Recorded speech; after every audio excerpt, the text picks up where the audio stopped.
little bit about practice maybe yesterday and today, and then we'll take the questions. Yeah, I thought we had a good practice yesterday and not quite as good today. Some different things we're having to do defensively to adjust in this game to kind of different style, up-tempo offense, spread out a lot of passes. So probably not the kind of day we need to have today. I thought the offense practiced well, a lot better than we did defensively. So with that, we'll open it up. What kind of things you have to do to play as a defense when you're playing a left-handed quarterback? Not really. I mean, his blind side's an opposite side, so there's some pressures you might run to the back side of his arm rather than the front side of his vision, which would be different than a right-hander, but nothing that we're really doing. Obviously, you guys want players to take it week to week, but I wanted to see if anything said about Middle Tennessee and maybe what you'll face this week against Missouri. No, not at all. I mean, to be honest with you, I don't honestly know because I don't know a whole lot about what Missouri's doing. I know what they've done in the past, but they've got a new coordinator, so I hadn't had the opportunity to watch much of Missouri's tape. So we're concerned with Middle Tennessee, and they've got a good football team, good system, a lot of respect for Coach Stock and Tony Franklin. They do a good job. So it's very different offense than we faced. Coach, you talked about how leaders emerge as you go out throughout the season. Do you see Natrez Patrick as a guy that could emerge into one of the leaders in the defense? Yeah, Natrez is a vocal leader. I mean, he's been a vocal leader for 2 years. I mean, he's a kid that loves the game, passionate about it, similar to Led in that he practices really hard and not afraid to speak up. He doesn't worry what other people think about him and things like that. So he's done a good job and respect from his teammates as far as the way he practices. Juwan kind of has that going for him, too. Yeah.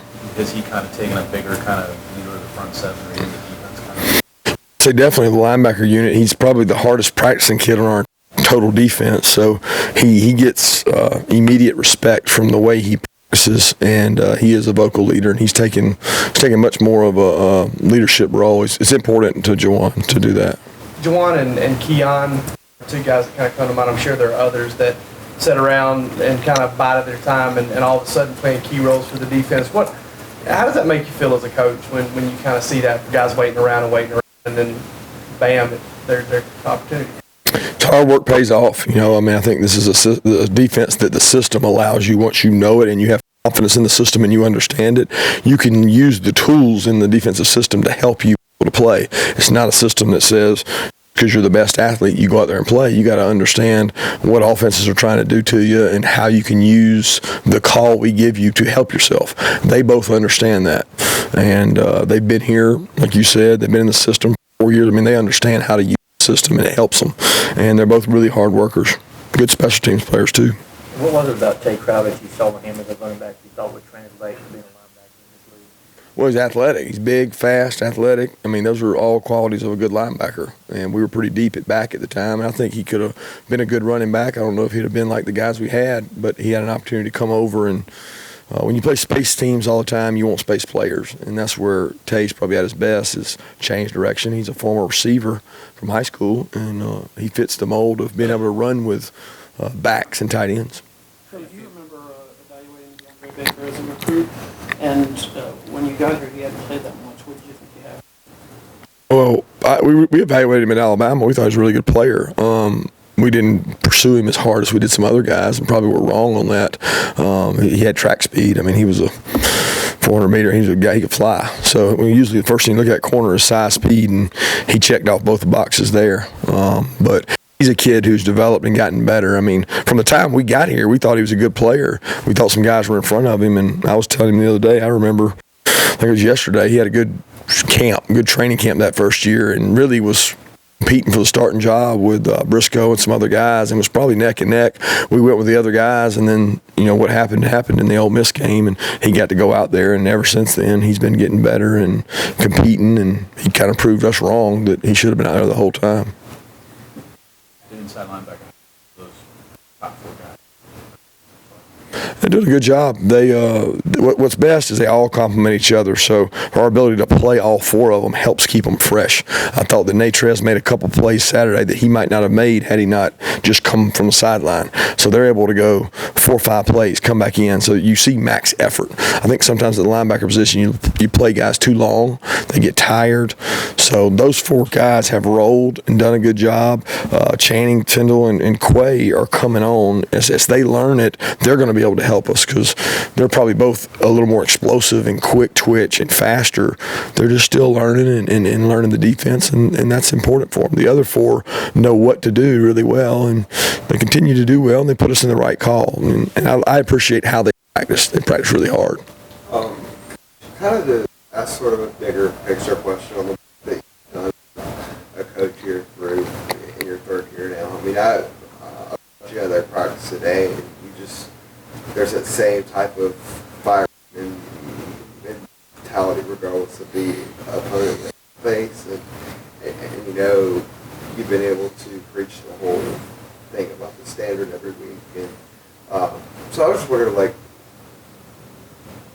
where does that fire and intentionality come from, and is I guess it's the passion you have for the job you have at Georgia. Does that kind of believe that? I think it's just wanting to be the best. I mean, for me, it's always been a passion to coach, and if you're going to do something, I'm all in. Whatever I do, it doesn't matter if it's golf, checkers, or football. I mean, I just think it's important that if you're going to spend the time that we spend, the time I spend away from my family, my kids, and not getting to be around them, and I know our coaching staff would feel the same way, that you want to give all you got. And I want these players to see day in and day out that if they really try hard and they really demand a lot of themselves, they can be successful in life. And I don't know that some of them realize the hard work they actually do. What they do while they're at Georgia as players is much harder than what they'll do in the real world.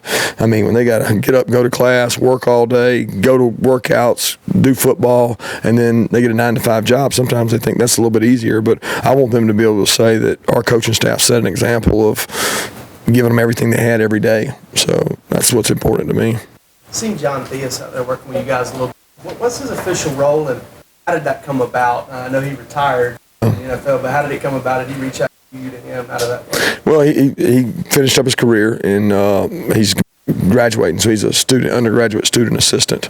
Very similar to what Butler was, very similar to what Nick Williams has been, and a lot of those guys are. And when we found out he was coming back and retired, we reached out to him, and I think at first he just kind of said, I'm going to go to school and not do that. But then came over and talked to Sam and visited with us, and he does what he can, and he's a very limited role, but he's really good for those players because he's been there, done that. He's played at a high level. I think he's really good for our players to be around a guy that's been successful in this league, who's also gone on and played in the next league. So he's been a big asset for us. I appreciate him doing it because he doesn't have to.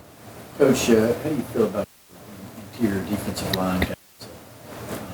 Julian Rochester and Tyler Clark specifically seem to get a lot of work in there. And they've done a good job. We've got to get better. We've got to get more explosive. We've got to play better defensively as a whole unit. Those guys are playing really hard. I thought Tyler made some really good plays early on Saturday, and it's tough sometimes because the way we rush the quarterback, it's not easy to go get sacks all the time. We don't just cut guys loose because of the way we play in the secondary. We're a little bit different style than most people, but kids work hard, practice hard, and we've really got a committee there. We've got some big bodies, but we have a lot of guys who play. We play 8 or 9 guys up front to keep them fresh, keep them rushing hard. And Tyler and Julian are kind of the leaders of that group, and I've been pleased with the way they work. Led better as well. Unsung guy, I think, in that group is a guy, David Martin. Yeah. I mean, he's played so many snaps for you guys. It doesn't even seem like to us sometimes like he has a defined role. Necessarily does. It seems like he does so much different stuff for you guys. What is it that you think that allows him to kind of flash on the field like he seems to do all the time? Strength. Powerful. He can play all the positions. He's smart, never complains, toughest guy in the room, hurt all the time but never hurt, practices, doesn't complain. He just is a worker. And he's really strong. So when he's at the point of attack, they don't move him. And I think that's allowed him to become a very, what you said, unsung hero because he doesn't play a lot on third down. He gets us to third down, and that's important. He knows his role. Before the season, y'all were working several guys at the back left tackle spot, Marcus, Kendall, and Cade. What pushed Cade ahead of some guys who more experience than him? We just felt like he practiced better. And he's got a lot of potential. He's practiced better. He's practiced hard. He's smart, tough. It's important to him. And at the end of the day, it's just who played better in the scrimmages and who played better in the practices, and he did. Update on Andrew. Yeah, he didn't practice today. He's still not able to practice. He's better, but we don't know if he's going to be able to play in the game or not. A certain time of the week where you need to see him for you. Yeah, I mean, I would want him to at least practice by Thursday. He's played enough, but he didn't practice by Thursday. It's probably not looking good. Coach, one of your closer friends in the business is Mike Bowe, and he got a big win this past weekend. Seen him limp out there. He's still hurting from being in the hospital. I know you guys are close. I'm wondering if you've been able to talk to him. Did you catch that win? And your feelings about what you're seeing him go through this season with the league. I texted him. I told him, you better never count a Bobo out. I've been in many battles with him, against him, and with him, and lifelong friends growing up right down the road from each other, and to see what he's endured and his family's endured, it's been amazing. To go through 2 losses like he had, and then to come back and beat an SEC opponent when at some point in the game they were 99% probable to lose. ESPN stats, and he comes back and wins, and then to see him with his dad afterwards and get to see him hug his son, that's just really what it's all about. And you don't ever count him out, I can promise you that. He's a great football coach and a really good person. You guys aren't really like using a fullback. You look at not on tight ends / H-backs, and it seems like you guys still get the same physical nature that a fullback position. Yeah, it's different. I mean, call it what you want. Some people call it fullback, H-back, whatever. It's just whether you're 2-back, 1-back, what do you want to call it? I mean, that's what they do. I mean, they don't line up as fullbacks. They line up as H-backs or tight ends. So it's really a matter of semantics to me, because somebody's got to go block somebody. I like to have guys that can block people, play on special teams, catch balls, run patterns, and those guys sometimes do that better than just fullbacks. You're a little more predictable with a fullback, I think. But those guys are playing hard, and Luke's coming on. And it's important for Luke so we can get some depth, and John Fitzpatrick's getting better as well. I was going to ask you about Luke. Kind of what is he doing right now to get a little better? Well, he got to play the other day. He had some really good blocks and played physical. And he's just got to play. I mean, it's hard to get better sometimes until you play, and he's been able to play. And we took some time Monday for the guys that didn't get enough reps Saturday and let them go out and just go play. And he's doing that, and I think he's getting better. He's very powerful and can run. He's just not comfortable with everything we're doing just yet. Have y'all stopped trying to get a fullback, a classic fullback, and folding those responsibilities into the tight end? I wouldn't say we stopped. If we had one, it'd be great, but we're not investing scholarship in one right now because we're not a 2-back team. So much of what we do, as you see Miko catching these passes and all these things, that would be trading a spot for a fullback. I don't think any fan would vote for us to trade a slot receiver for a fullback right now. So we're just looking to be explosive, be dynamic, and we think that we can still be physical with tight ends and not necessarily having fullbacks. If a fullback comes along, falls into our hands, or a linebacker can play fullback, then we'd be all for it. But that's just not who we are right now. 2 more questions. Through a couple games, William Poole has been playing that primary coverage role. What's been your evaluation of him thus far? As he seems to be around the ball a lot. He practices really hard, man. It's really important to Poole. He's a great kid, and he continues to learn and get better. But that's one of the spots, and many spots in the secondary, we have to play better. We have to play at a higher level to be successful, to beat the teams we got to beat. And he's a grinder. I mean, he comes in every day to work, and I know he gets tired of me coaching him because I'm on him every day. Kind of a similar question with Tyson Campbell. What did you see from him on Saturday, and what are you trying to see more of from him in the game against Memphis?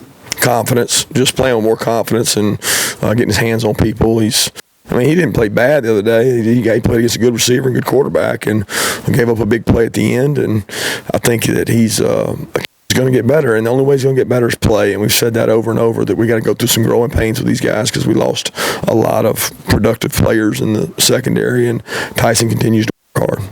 Thanks.